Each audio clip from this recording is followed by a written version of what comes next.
GOP Rep. Elise Stefanik refuses to commit to accepting the 2024 election results as she doubles down on claim that the 2020 race was unconstitutional. A claim that was never properly adjudicated by the Supreme Court. And for this, we are trapped in limbo. I will give a big shout out to Clarence Thomas. And who else was it? Was it Alito? Who actually said, we should hear this case, Texas v. Pennsylvania, to determine the constitutionality of how the election is being run. Elise Stefanik is correct, and I agree with her. Not necessarily about the unconstitutional claim.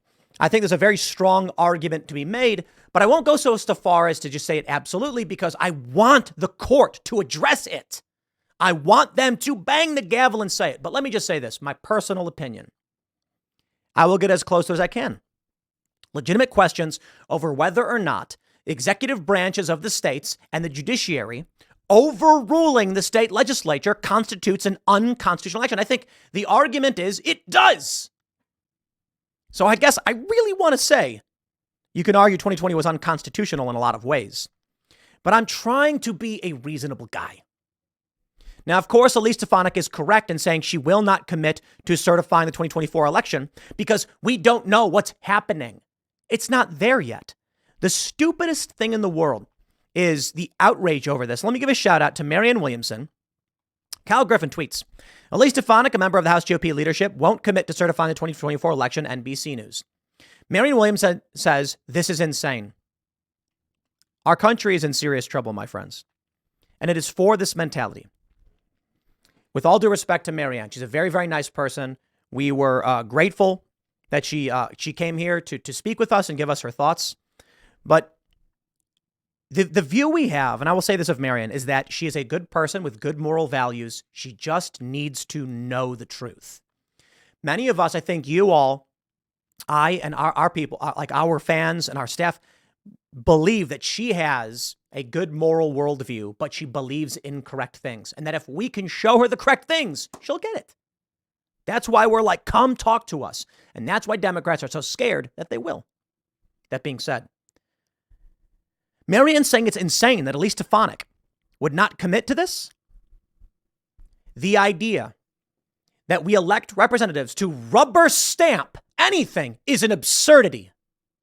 Jeez. I saw this thing retweeted by Mike Cernovich that only 10% of people fall into the Myers-Briggs. There's the INTJ that everyone wishes they were. But 10% of the population make up 90% of business leaders, political leaders, et cetera, et cetera. And they accuse anybody else of being a non-player character. Whatever, man. You know, I knew a guy.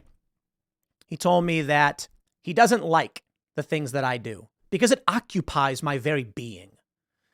And he said he likes doing physical labor instead of mental labor because while he's building things, doing carpentry or whatever trade union stuff he's doing, it frees up his mind to be himself and to be free in the moment.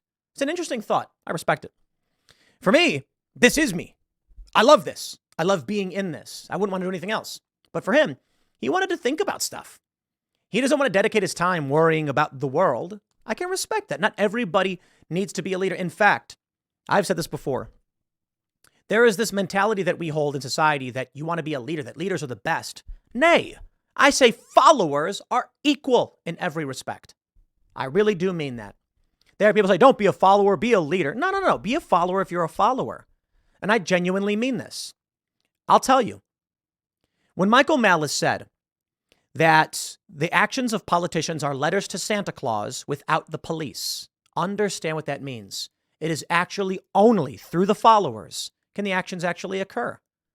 And it is only through the planning and strategy of the leaders that the followers take the action. It's an equal and opposite system.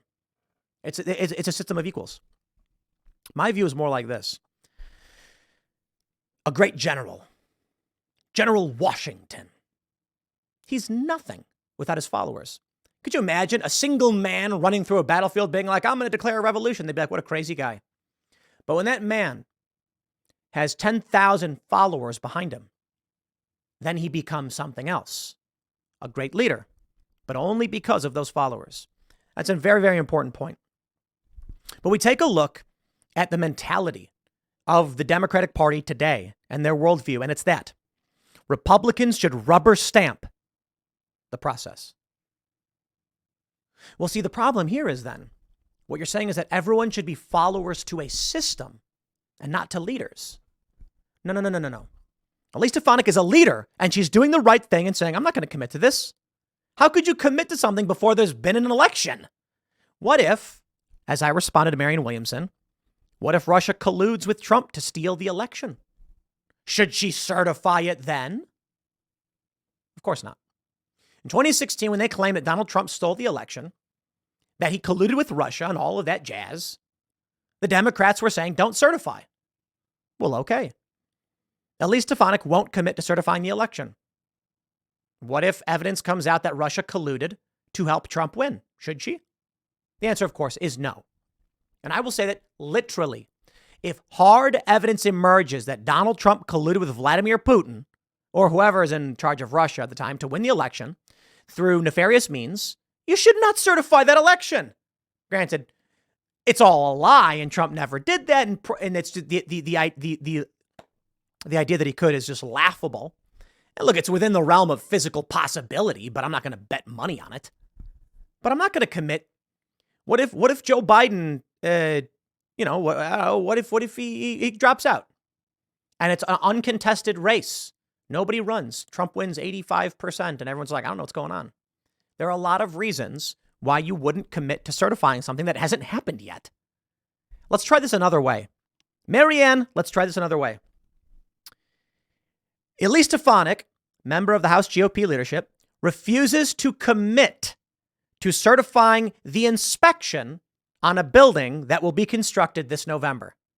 Right? You get it. Dude, I have good news. The new studio building has been certified and approved and all that stuff. But could you imagine if like the local building inspector was like, I hereby commit to certify this building that will be built next year. It's like, but what if they build it wrong? You're not going to certify it. You're going to fall over. What a ridiculous world that we live in. They demand that you rubber stamp the machine. The machine churns. No way. No way. Moderator Kristen Welker on NBC's Meet the Press. Would you vote to certify, or will you vote to certify the results of the 2024 election no matter what they show? No matter what? She said, what we're seeing so far is that Democrats are so desperate, they're trying to remove President Trump from the ballot. That is the suppression of the American people. When asked, she said, if they're constitutional. What we saw in 2020 was unconstitutional circumventing of the Constitution, not going through state legislature when it comes to changing election law.